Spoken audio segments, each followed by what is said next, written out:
Hi everyone, this is Gary Wilson, and welcome to tonight's live weekly Q&A and group support webinar for the Investor Agent Training Program. Excuse me. And again, as usual, sometimes we'll have students on who've been through the program on how to buy rentals. Okay, so you'll see some veterans and from those two programs, which is awesome. A great way for you guys to learn. And I'm going to go ahead and address the first question here, and then we'll get into the content. There was a question from Ricardo. Ricardo's wanting to know, he says, last week I showed an inspection itemized form. Today I'm showing another form. Where can we get these? So these should have been delivered, Ricardo, I believe in the first module. It's possible they came with your second module because they actually belong to the second module. But at one point, I think Beverly was delivering all attachments, addendums, calculators, everything with the first module. She may have changed that to be with the second. So check what you received and go through and look for addendums and attachments. Also, I think they're actual links now. They're not actual attachments. They're links that you click on and then you get a downloadable form. So check those. If you don't see this or any others, by all means, please let Beverly and I know, or at least Beverly, okay?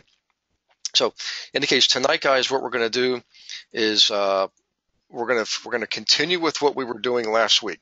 So let me get back to my notes here so I know what I'm doing. And last week we did two things primarily. We've covered some other questions, but primarily what we did is we went over the physical analysis of a potential flip property. The order of inspection items that you go through, you start with the outside and work your way to the inside. We addressed specific items and talked about what to look for and some indicators, some things that you could see with the naked eye. Okay, and then we went into the next or the newest marketing campaign that I'm introducing to you guys, which is a classroom format for your clients. So if you think about the free investor forum based on your sociographic or demographic niche, or geographic in some of your cases, or a combination. If you do that free investor forum, you already know the format for that. This is something new. It's not new to me. It's new to you guys. It's a little bit more advanced, but I think you're ready for it.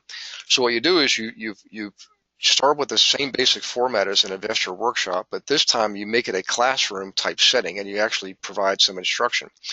So last week we went over like what do you do when you first do one, and it's basically again a month-long series.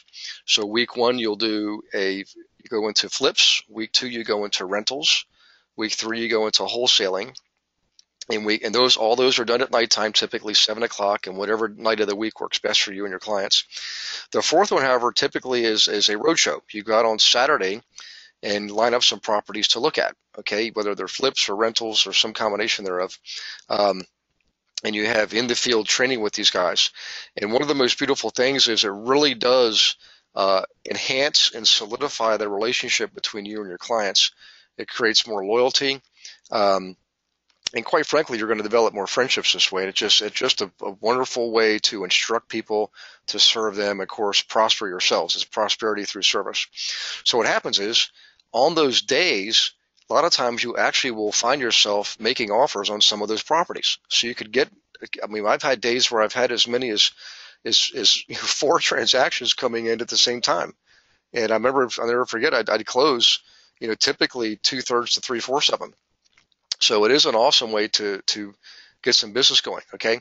Also get a lot of referral business that way too, because people really more thoroughly see you as the go-to person. Even if you haven't bought a property before, if you listen in October, we're going to have an interview coming out from a girl named Kelly O'Keefe up in Leominster, Massachusetts. I just interviewed her last week. And hers is going to be put out there for you guys in October. She doesn't invest, and yet she's been servicing investors for 10 years, and she puts on workshops like this. She provides guidance, coaching, instruction, you name it, and she does it. So if you have a fear about doing that because you haven't bought anything yourself, don't worry. People have walked in those shoes before, and it absolutely does work. You let the forms do the work for you is what you do. So in any case, that's going to be part 2 of tonight's class. Okay, so let's get to it, guys. As you'll see here, this is another version of a property inspection report. Last week I showed you one, and again, you should have all these in your material, okay? Um, and you can use these for multiple purposes. You can use them to look at flips, and you can use them to look at rentals.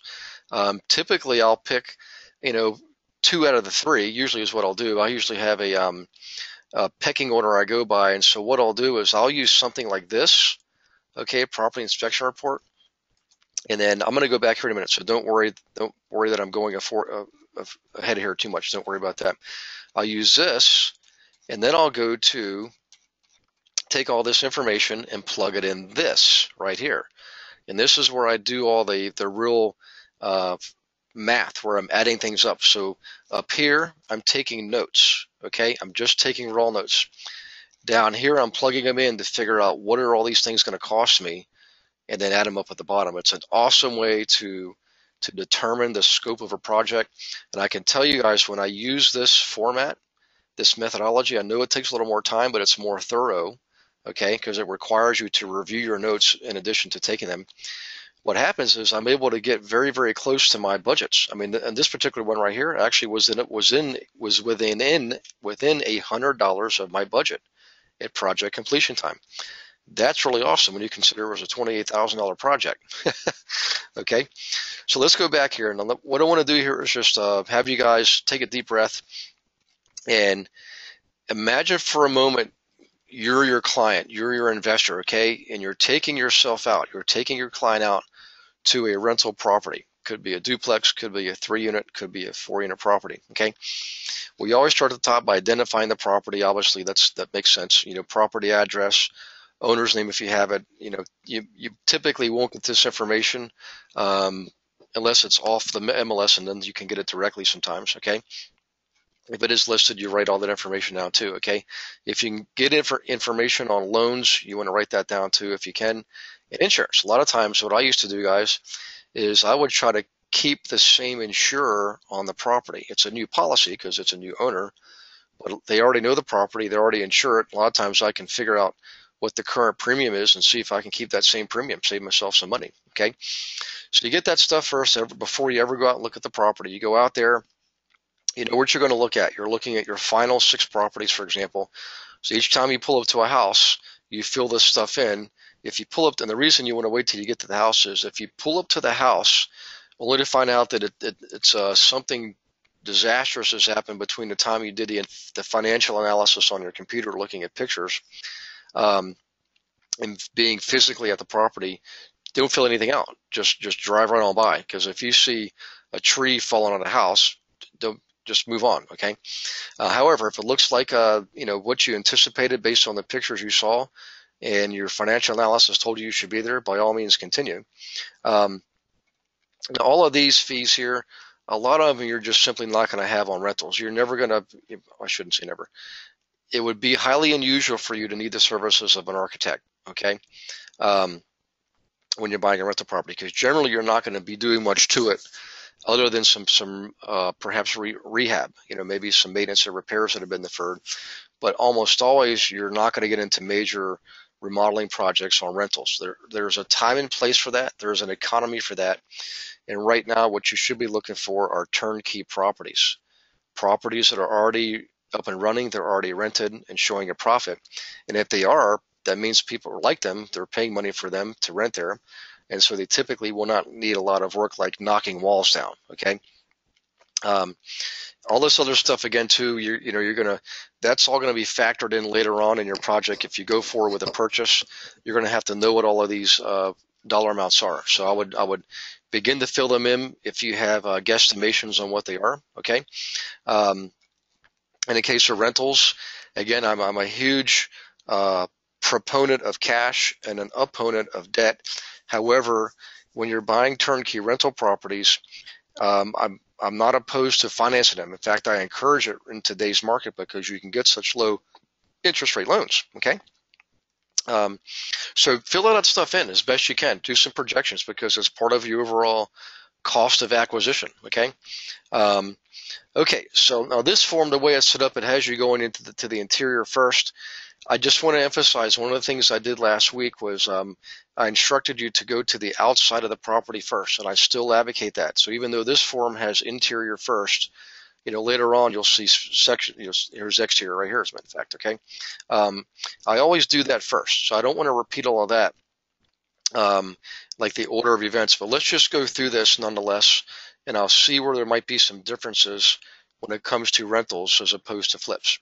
So on a roof, when it comes to a roof on rentals, if the roof looks like, again, it's dated, it's got missing shingles, curling shingles, pitted shingles, I'm going to assume that it has to be replaced, if not today, certainly very soon.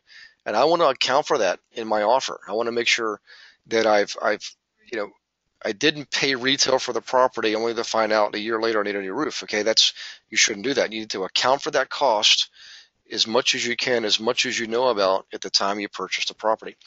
So on a garage, now here's where there might be a difference between flips and rentals. On a flip, if the garage door is somewhat dated, I will probably replace the door on a flip. However, on a garage, I'm going to actually probably keep the door. I might paint it, replace some hardware, and try to keep that door if I can, especially if it's really functional. All right. Chimney, I generally do not like fireplaces and rentals. I will buy properties that have fireplaces, but what I'll do is I will actually block off the access to the fireplace. So in other words, I will frame it in, maybe put something decorative there, because that can spell bad news on rental properties. It's one thing for you to have a fireplace in your own home that you live in, okay, and you can maintain it, and you're burning the right kind of wood and that type of thing. But it's just an open invitation for trouble on rentals, because tenants could throw anything in there. Pressure treated 2x4s, evergreen trees, which you should never burn in a fireplace, and I've seen it happen. Also, it could be a no-no with insurance. If you show them, insurance companies, that you've blocked the chimney or blocked the fireplace, you can keep your rates lower, okay? The yard, here's another difference here. On rental properties, I'm not so much concerned about flowers, definitely not flowers, and only somewhat on shrubbery, okay? I do want my rental properties to look nice, but I'm not going to be spending a lot of money making it look like the same type of property in a neighborhood where I would live, or in a neighborhood where I would be flipping properties, okay? On rentals, I just want a neat yard where the grass is cut, okay? And some shrubbery, just some basic mulch and shrubbery, nothing fancy, nothing expensive, just enough to make it look decent, okay? This is important here on properties, and this is going to ruffle some feathers here, but the way the laws have been in the last generation, and this includes Canada and US, I would always purchase rental properties in areas where I could have public water and public sewer. Long before I would ever purchase a rental property, they had a well water system. Now, I know up in Canada, for example, you guys know I spent a lot of time up there for good reason. Canada has 30 million people compared to 300 million in the U.S. So what that means is they also have a lot more land mass. So once you get outside of Toronto and some of the other major cities like Ottawa and Montreal and Quebec, even some of the smaller cities like London, Hamilton, Kitchener, you don't have to drive too far until you're into rural areas. Okay, so you've got a lot of people up there still on well systems, right? Now they're further out. So I would opt to purchase rental properties closer into town and anywhere in the US and Canada, so I don't have to have a well system. I just wouldn't do it, guys. I would not buy a property for rentals that had a well or septic system, okay? Sprinkler systems, I definitely don't want that aggravation on rentals. I know it might seem like it's a great way to keep your yard green, but I can tell you, you'll end up spending time and money on that doesn't generate more revenue for you. So here's the key thing to consider now that I've mentioned it. Everything you do on rentals needs to somehow or another be aligned with either profit, generating some extra money on income, or expenses, saving money on expenses, okay? All right, driveway.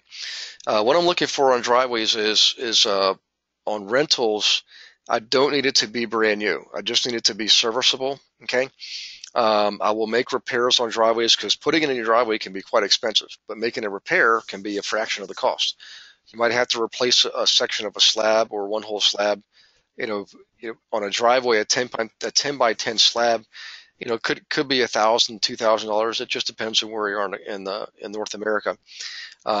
but I want it to be decent. I'm just not going to spend a lot of money on it. Same thing with walkways. Now, the difference with walkways is this. If you have a walkway in front of your property, you're responsible for maintaining it on almost every jurisdiction across North America. So if you have broken or cracked slabs, those could be considered safety hazards. In fact, if you had an inspection, and it used to be if there was a 1 inch gap, they would make you correct it, and a 1 inch gap between slabs, for example. Now it's a half inch, and it may even be slimmer than that. But a half inch difference between two different slabs, you've got to take care of that. Okay. Um, Porches, again, I'm looking for safe, clean, reliable, and up to code.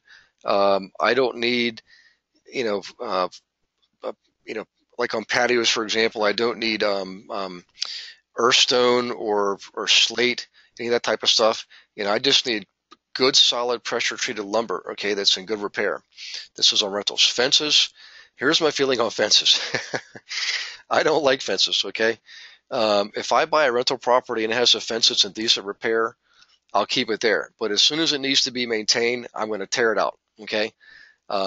I can't ever think of a situation where I actually kept a fence that needed repaired. It just wasn't worth it. Okay. Um, so again, as soon as it needs to be worked on, take a fence out. It's just it could be an eyesore. It could be a maintenance nightmare. All right. Steps, however, are very, very important. I'm assuming this is we're talking here about exterior steps because we're talking about the exterior of a property. Um, you always want your steps to be up to code. The riser, which is the vertical height between steps, and of course the tread, which is the step itself that you actually step on, the depth of that needs to be up to code. Okay. Um, Also, if you have wooden steps, you need to watch out for gaps between the steps if they're open space steps. You can do that on decking in the back, for example, but in the front, you might want to fill in those gaps with spacers. Okay. Um, you have to check with your local municipality, but most people are wanting that right now. Um, Also, handrails, it doesn't mention it here. Wherever I have 3 or more steps, I'm always going to have handrails. In fact, that's the new code. It came out a little more than 10 years ago. Okay. Used to be 4 steps. Now it's 3 steps. Always have a handrail, safe, clean, reliable, up to code on steps. Um, Pool and pool equipment. Now, I know that in Florida and other southern states, Texas, California, Arizona, even Georgia and the Louisiana, um, you know, all the southern states, New Mexico, Arizona, you name it, Mississippi, Alabama, a lot of people have pools. In fact, in Southern California and Florida, almost everybody has pools. A majority of properties in parts of Florida, 2/3 or more, have pools. Okay, so what I'm going to say is going to ruffle the feathers of those who are in Florida. um, but I don't like pools of rental properties. Okay, it's a liability, a huge risk for liability. It's going to drive your insurance cost up, not just as a homeowner, but also that when they know it's a rental property, your insurance rates go up. Okay. Um, so now, if you're at a large complex, of course, a pool is a huge uh, selling point when you're renting property, when you're renting out units. Okay, but on single-family homes, duplexes, 3 units, 4 units, um, boy, I don't like pools at all, guys. I would rather buy another property. Okay, lighting and light fixtures exterior. You're definitely looking for low maintenance. Okay, you don't want cheap equipment. You just want basic equipment that is low maintenance. Okay, and use. I like those long-term bulbs. I use the long-term bulbs now almost everywhere I go. So let me do this. Let me take a quick breath here and check with questions. Okay, we got one from Emily. Hi, Emily. All right. So if you don't like fences, how do you deal with tenants with pets? Aha. That is an excellent question. Um, if we have time to that, I'll get into that a little bit more, Emily. But I used to have a no pet policy, only to find out that I had a lot of pets at my rentals. And I thought, what can I do to combat this? Because in spite of my best efforts, people would forget what the lease said. They wouldn't think about you or me or the owner or the landlord, and their boyfriend or girlfriend bought them a brand new puppy or a kitty. They're going to take it. Okay. So what I did was I implemented a pet policy where I allowed pets, and they had to meet certain requirements. They had to fill out an application for the pet, pay another deposit, pay extra rent, all these stipulations. And what it did is it allowed me to repel the bad pet owners and attract the good pet owners, and actually turn it into a profit center. I actually made more money by allowing pets, but I did it the right way. Now, your question is, I'm wondering, I'm guessing it had to do with the fences, okay? Um, if I had people who had pets because I allowed them, they should be walking their pets several times a day, and they can put them out there on a run line, or also a stake in the ground with a retractable leash. Again, if the fence is there, and it's working and it's serviceable, I'll keep it. But as soon as it begins to be a problem, I'm going to tear it down. The one exception would be, Emily, is if I had a tenant there who was a pet owner, and I would tell them, say, look, I'm going to be taking this fence down because it's becoming a huge problem for me, and give them the option to make the repairs themselves. And I would have them sign documents, waiving me for liability, all that kind of stuff. But I have done that, so that hopefully answers your question there. Let's see. This is Lou. Hi, Lou. Okay. What about the sidewalk in front of the house? If it needs repair, would the city, town come out and replace or fix, or would it be the homeowner's responsibility? Okay, Lou. Yeah, most cases it's the homeowner's responsibility. The only exception would be if, let's say, the one of the municipal services, like gas or water or sewage, or the city for whatever reason came out and had to dig up the sidewalk for easement or for access, then in that case, they would actually replace it. They would make the repair. In most other cases, you, the homeowner, are responsible for maintaining and the upkeep of a sidewalk in front of your house. Again, the exceptions are the city needs to do some work and they'll take care of it. Okay. Okay, let me go back to the form here. I want to cover these so you know what the differences are between flips and rentals. We covered flips last week. So again, we're on to rentals this week. And I want to save time to get into the format of the training class, or the teaching class I want to have you guys consider. And matter of fact, Emily, I would say you and your brother might be excellent candidates for that, putting on an educational platform. So hang on till the second part of tonight's webinar. We'll get into more of that, all right? Okay, back to rentals and doing the physical inspection. When I'm looking at the kitchen, I'm looking at appliances. I'm looking to make sure that they work and function properly. I'll open up the refrigerator. If the gasket is showing signs of age or deterioration, I'll have a gasket replaced. That's the rubber lining that goes around your refrigerator and your freezer doors. Okay, they're not that expensive to purchase and to install. I've done them before. Okay, if the refrigerator looks decent on the outside, in other words, it's not 25 years old and has rust spots and all that, I'll make those repairs, okay, or those improvements. Now, if it's really in bad shape, of course I'm going to replace it, but I will replace the refrigerator with a much less expensive model than I would put in a flip, okay? I can get refrigerators easily for $400 to $500 for rentals that absolutely suit the property and do the job, okay? What I would not do in a refrigerator is I will not get into repairing motors and pumps and all that kind of stuff. It's just not worth it, okay? On stoves, again, I'm looking for functionality and serviceability. I can easily replace knobs on stoves, and the burner tops, those protective plates that fit in there, you can replace those all very inexpensively, okay? You can do a good job of cleaning up a stove and making it shine and look like brand new, okay? Stoves generally will last a very long time. The only reason I would not keep an older stove is if it didn't have some of the newer safety features. I know I've run into people before that love those old stoves. The challenge is they can be dangerous. They don't have safety mechanisms built in, so that if a burner goes out, the gas automatically shuts off. That kind of thing. Newer stoves have all that. So in any case, again, it's with stoves. It doesn't have to be the newest stove in the world. I don't want it to, again, I do not want it to be dented, banged up, covered with rust, chips, all that kind of stuff. If it's like that, I want to replace it, because I want a nice place so I can attract nice tenants, so I can command nice rents, okay? And one of the areas that's going to dictate how well you do that is going to be the area of appliances, definitely appliances. Okay, dishwashers. Yes, we really like that idea. Oh, excellent, Emily. Good. Okay. So dishwashers, guys, again, this is one of those things where On a flip, I want to give them a nice dishwasher. On a rental, I don't want them to have a dishwasher, okay? Because they're a pain in the neck and they break down, they get abused, and they can cause problems. Now, if the dishwasher's there and it's working fine, I will tell the tenants, hey, the dishwasher works. You're welcome to use it. However, if you use it and it breaks down, you're responsible for the repair. So the only appliances I would maintain and supply are stoves and refrigerators because they're necessities. Dishwasher is not a necessity. It's a nice to have item.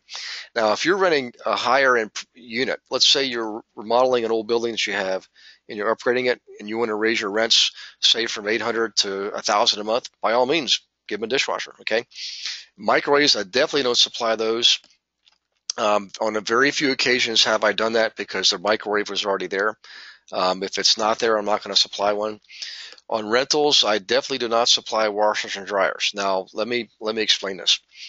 If I have a larger property, say 5 or more units, I will put coin-op laundry in the basement. In that case, I am supplying the washer and dryer, okay? But on smaller rental properties, like a duplex, for example, I will provide the laundry hookups. I will give them the opportunity to have their own washer and dryer in the basement because I can charge more rent for that to cover the excess water usage, okay? And it makes it more convenient for them so they don't have to run out to the laundromat to do laundry, which in turn makes that property more easily rentable, okay? Everybody follow me on that?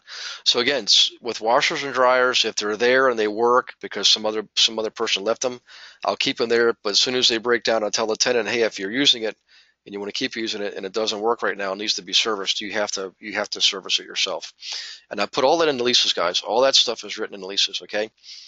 Cabinetry, what I'm looking for there is just basic, decent looking cabinets that are serviceable and functional. Okay. On the flip, remember, I'm going to make sure I have nice new cabinets and countertops and knobs and sinks. In some cases, I can get away with only putting on countertops, knobs, and faucets and sinks on flips. On rentals, as long as the countertop is not really damaged, I'm going to keep it. Okay. As long as the faucet is newer and it's not leaking and there's no damage, I'm going to keep it. Same with the sink. I don't care if the sink base, the sink bowl has been scratched and stuff like that. That's okay. What I might do is I might replace the door and drawer knobs, okay, because that's very inexpensive. That's a great way to dress up a set of cabinets.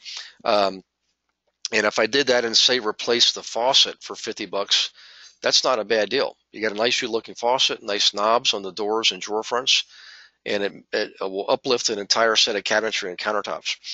You just have to use your own judgment there. If the countertop is really scratched up and dinged up, yes, I'm going to replace it. All right. On the cabinetry, though, as long as that cabinetry is functional and it's working properly, I can even take the door and drawer fronts off, have them refinished, put them back on with new knobs, and it looks like a new set of cabinetry. It works wonders, and it's a heck of a way to save a lot of money. Okay. All right. So that's the kitchen. Bedrooms, again, what we're looking at there is the wall surfaces, ceiling surfaces, the lighting fixtures, the doorknobs, okay, and the doors themselves, closet doors and the bedroom doors themselves. Generally speaking, on a rental, if the door is just old and dingy but not damaged, I'm just going to simply repaint them. Okay, that's all I'll do. And I'll replace the doorknobs if necessary.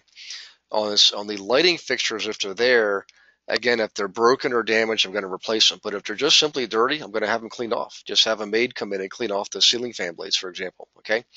I'm definitely going to paint. Always paint no matter what. And on carpeting, here's where again I'll be a little bit more flexible on rentals. If the carpeting is not new and yet it's not damaged and I can clean it, I'm going to clean the carpet on rentals. Okay. And try to keep it a few more years, as long as it's decent. Okay, it doesn't have to be brand new; it just has to be decent. You can't have giant stains on carpet because if you do, you're gonna repel the good tenants and not attract the ones you want. I've seen miracle jobs done on carpets with a combination of steam cleaning and scrubbing. Okay, so you definitely can keep carpets there a little bit longer. All right, let's see here. Now, what they didn't show here. Looks like we're missing the bathroom. I didn't see bathroom here. Maybe I missed it. Maybe we'll see it down the road here. Hang on one second. First, let's do this. I want to look at. Okay, heat and water heaters. Okay. Um, I thought we saw that down here. Yeah, there's plumbing here. Okay, I'm sorry I'm jumping around. Hang on one second here. Heating system, electrical, plumbing. Let's talk about the water heater first. Let's go there. Okay, water heater. Um, Again, when I'm looking at water heaters, as I'm looking at the bottom and the top rim, and I'm looking for signs of rust and corrosion, calcification, oxidation, all that type of thing. And if I see that, I'm going to assume it's going to need to be replaced in the near future. Okay. And if I look at the stamp on the water heater and if it says it's a 15-year-old water heater and it only has a 6-year warranty, I'm going to go ahead and replace the thing. All right. So that's one area where I really don't I don't I treat it the same way I treat flips on water heaters. Okay. Um, Boilers really don't see that much anymore. I know we see them up north, particularly like Ohio, Pennsylvania, New York, even up in New England and out in the Indiana. We see some boilers, but elsewhere in the country, they're really not that common anymore. Um, what I'm looking for there, by the way, on a boiler is a heating system, for those of you who don't know. It pumps water through a radiator system, and it's a very old type system. However, people still use them. At the boiler itself, the side panels are bowing out. What that means sometimes is the reservoir has been breached, and you've got a defective boiler and needs to be replaced, and it could be a lot of money, a couple $1,000. Okay. Um, Air conditioning, I generally, depending on where you're in the country, if you're in the really deep southern states, yes, you're going to have to supply air conditioning. Okay, in your rentals. Out in California, not so much. I know a lot of people out there, a lot of properties that don't have air conditioning, central AC. You can provide window units if you want. In fact, in my one big apartment complex, I do supply window AC units. Okay. Um, okay. Let's just talk about more contemporary heating systems, forced air, HVAC. Okay, forced air heating systems. What I'm looking for there is, again, I want to make sure that it looks like it's in decent repair, and I want to check the age of it, and I want to, if it's an occupied unit, obviously I can check to see that it's functioning properly.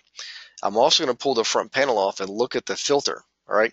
If that filter looks like it hasn't been changed in 10 years, that means the furnace has probably been neglected. All right. Because anybody who services a furnace always changes the filter. It's one of the number one culprits for causing damage to furnace for forced air heating systems. Um, so again, if I believe that thing's going to need to be replaced in the next couple of years, I'm going to work it in my budget and assume it needs to be replaced. Electrical systems, I'm looking for, again, breaker panels. I don't want to see those old glass fuse, those screw-in fuses. If I just want to see panels. That's all I want to see on my rental properties anymore. I used to buy those old properties and replace the panels. You can do that, but the costs have gone up. And now when you replace a panel, in most parts of North America, they also require you to replace the service line and the meter at the same time, all at the same time. All right. Plumbing again, I'm looking for copper, not the old stainless steel, not the old lead pipes, of course, by any means. If you got lead pipes, you've definitely got to replace them, right? I'm looking for copper or the new PEX systems. That's the real heavy duty, dense plastic. I like seeing that. That's on water supply systems. On the wastewater systems, I like to see the ABS wasteline systems. No copper sewer lines, no terracotta tile, none of that stuff at all. Just avoid it. Okay. So in any case, let's see here. I think that is about it.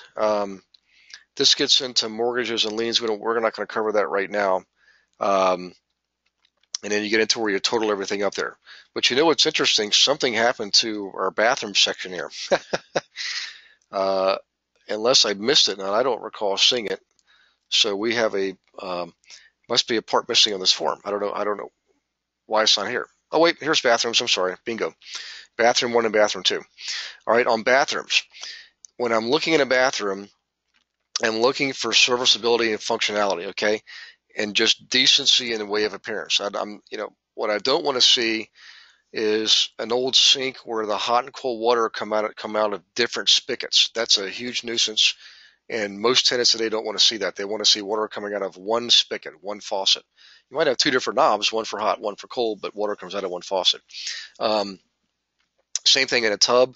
You want to see new modern diverters and shower tub kits.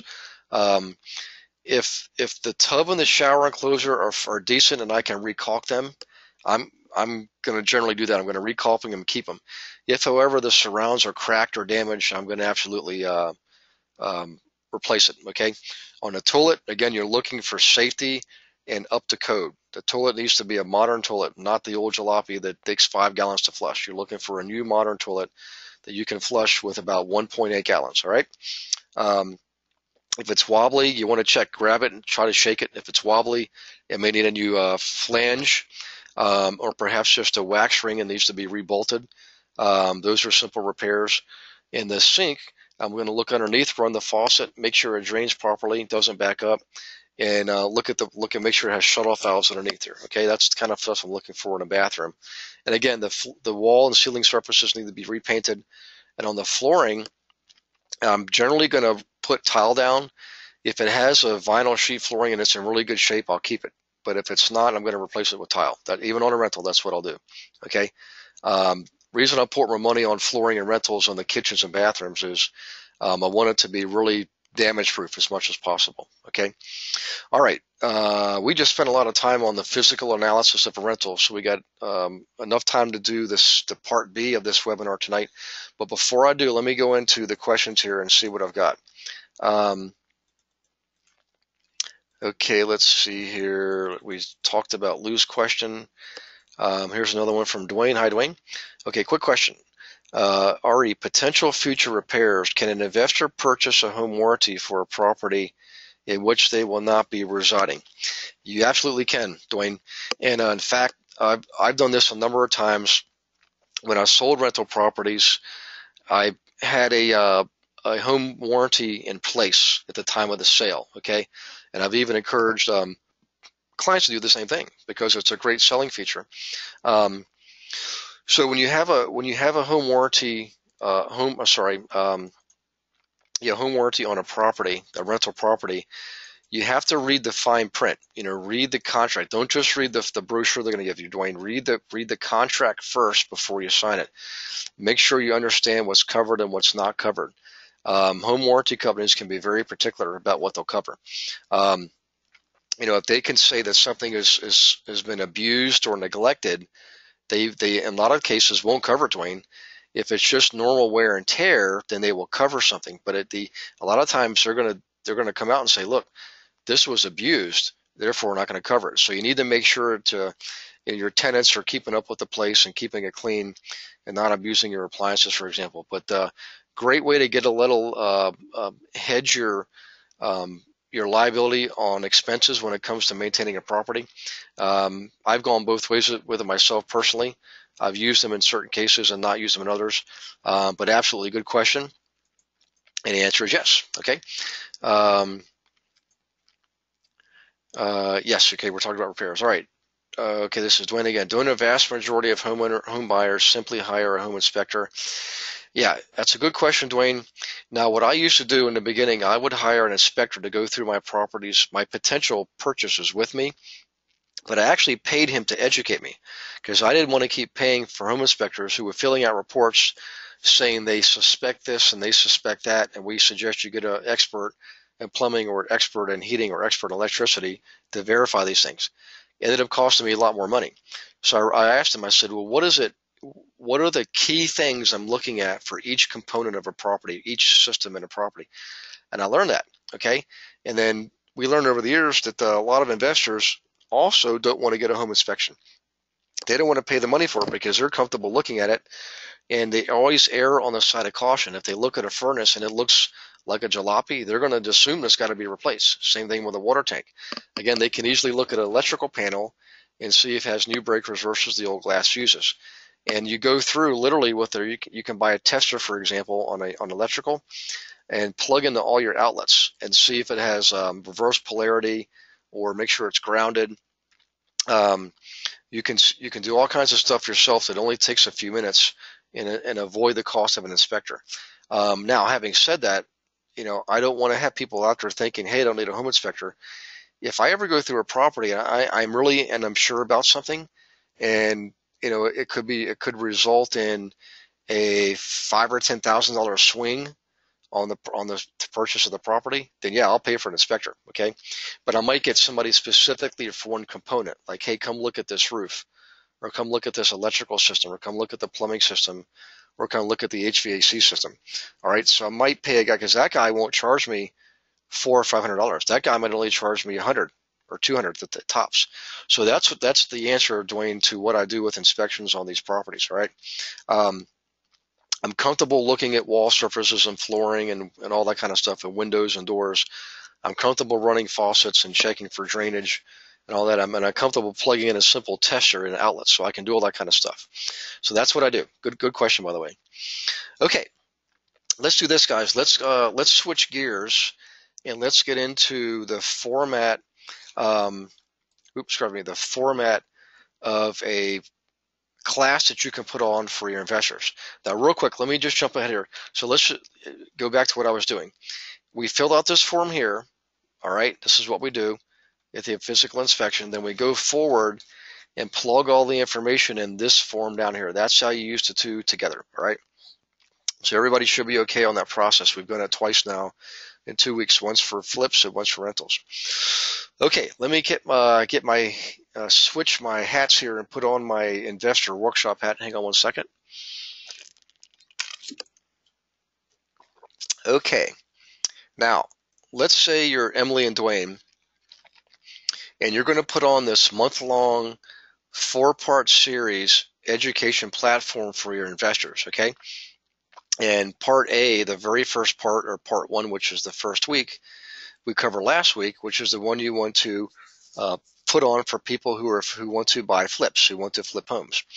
And you go in with some listings and possibly other properties you found through the county court records, or any other source, by maybe you're using the letter campaign to drum up some potential listings. Okay, and you bring in the information.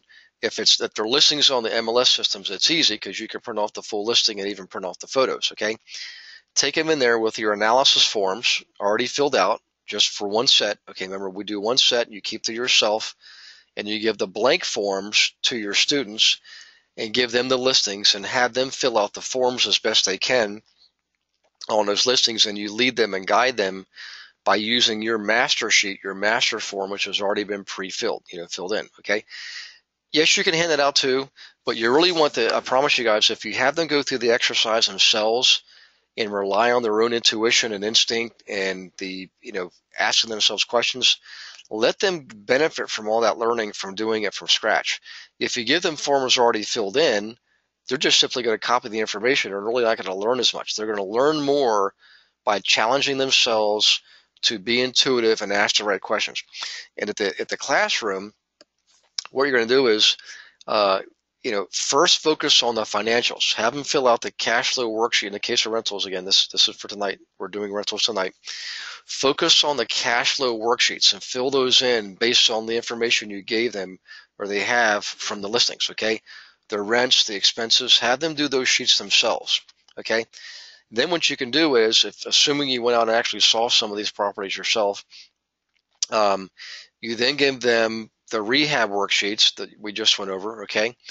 And you're gonna vocally tell them and show them, if you have pictures, for example, what you saw at the property. So you're gonna have them fill out these forms up here, okay?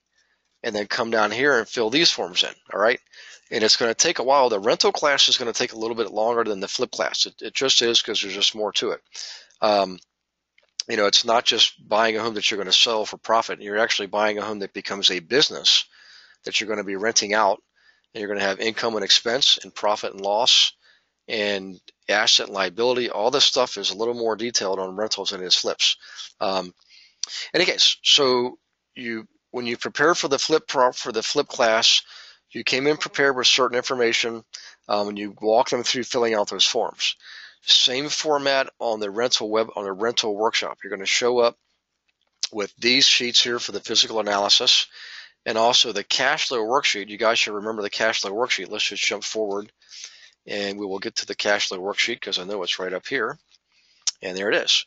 So you give them blank cash flow worksheets, okay, and give them the listings, or if you have other potential properties to purchase, give them the information on those properties, have them fill in these forms with the rents and the expenses and calculate their net operating income. Okay. Now let me do a quick pulse check here because it looks like I saw a question or two come in. Let's see. This is Michael. Hi, Michael. How you doing? Michael O'Keefe. All right.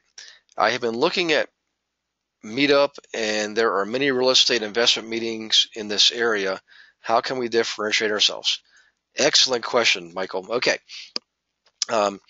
Most of your workshops, Michael, and for everybody else on the webinar, are going to be niche specific. In other words, based on demographic or social graphic information. So when you set up your investor workshop for your community, you don't want to just make it geographically based. Okay, you want to somehow or another focus on demographic or social graphic data, such as your background. Maybe you were in a different industry prior to real estate. Maybe you were former military, so you want to set up one. Let's say you're up in Worcester, Massachusetts. Worcester, Massachusetts investor workshop for former military or retired military. That's an example of a niche workshop. You could also do for teachers, for single moms, for dentists, for photographers. We've had all kinds of groups. It just goes on and on and on. For different engineering groups, engineers love this stuff, and there's dozens and dozens of different types of engineers. And if you're around a university, it's a great way to attract those people. So, in any case, so for your meetup, what you do, Michael, is don't be intimidated by the number of other groups that are out there. They're all trying to cater to all investors. If you look at them, every single one of them is a general purpose investor group. I know it because I looked at them. They're all saying, Boston Investors Group, RIA of Boston, RIA of Northern Virginia, RIA of San Francisco, of Stockton, of Sacramento, Virginia Beach, of Newport News. It goes on and on. Same thing up in Toronto. I mean, there's a number of investor groups, but they're all broad category investor groups. They all charge money, okay, and they all get up there and do all the talking. Your investor workshop is going to be free to your clients. You're not going to charge money. It's generally going to be niche specific, okay, and you're not going to let investors get up there and parade their properties. And also, you're only going to be speaking for about 5 minutes, and you're going to turn the floor over to your consumers, to your clients, and let them talk amongst themselves about their flip, their rental, their rehab, whatever. Okay, now fast forward, and looking at tonight's topic is an educational platform. So what you're going to do is you're going to focus on your niche, okay, and you're going to present this in the form of a class. So you've got your niche. Let's just say you're doing Worcester, Massachusetts Investor Group for retired military or reserves or active duty military, whatever it is you want to do, okay? And you're going to tell them that you have a special series coming up that's going to help them understand more thoroughly what it takes to buy rentals, what it takes to buy flips, what it takes to wholesale. And you're going to present it in a series, in a 4-part series, okay? So you're creating this 4-part series, again, flipping being the first part, rentals being the second part, wholesaling the third part, and then out in the field being the 4th part. Now, these other investor clubs, again, they're going to do in the field training too. But again, yours is going to be focused on a specific group of people, and you're not going to charge money for your 4-part educational series. Over time, you will. I can tell you in a few months you're going to start charging money for this. In the beginning, though, you're just simply looking to get your clients in a classroom setting where they're learning to not just the material, but learning to trust you. And more importantly, get them out there on that 4th week on a Saturday looking at properties. They're going to be salivating at that point, hungry, thirsty to buy their first property. And now they're going to be going through properties directly with you in person, filling out forms, taking pictures, okay? And again, in almost all cases, making offers. You should have a couple offers coming in that day on a couple of different properties, all right? As long as you did a good job of selecting them up front, all right? Remember, in this format, you're selecting the properties. This is different. This is different than what we normally teach. But it is an awesome, awesome way to gain clients, gain loyalty, and gain some commissions. So in any case, good. That was Michael. Good question, Michael. Okay, now back to the format. So you show up all of your students show up. You hand out some listings of example rental properties, okay? You hand out the blank cash flow worksheet and the inspection reports, the inspection forms that we just gave you and went over earlier, okay? And you have them go through the worksheet first on cash flow. Have them cover cash flow first. Remember, that's one of our hallmarks in the system is we always do financial analysis first before we ever go out into the marketplace and physically look at properties. We do financial analysis first every single time. That way you can eliminate easily the wheat from the chaff. Why would you go do a physical analysis on a property if you already know it has a very slim chance of making a good investment? So you do that first, and you have the rents, you have the expenses. If they're not on the listings, you've got to get them from the listing agent. And if you choose to do that, I choose to focus only on rental listings that already give me the information I need. I don't have patience to chase down realtors who don't fill in the information. Now, in some cases, they're in there in a form of attachments. I've seen that a lot. A lot of realtors will have an attachment on a listing that gives you all the income and expense data, and that is awesome. Print them out and take them to your students, okay? So in any case, you have them go through these forms first. Just take one property first. Go through one property, cash flow worksheet, and then do the physical analysis form based on you seeing the property ahead of time. And then you go through the next property. Then you go to the next property and do that. And this class is going to take you some time, okay? Because it's going to probably take you a couple hours, I bet you.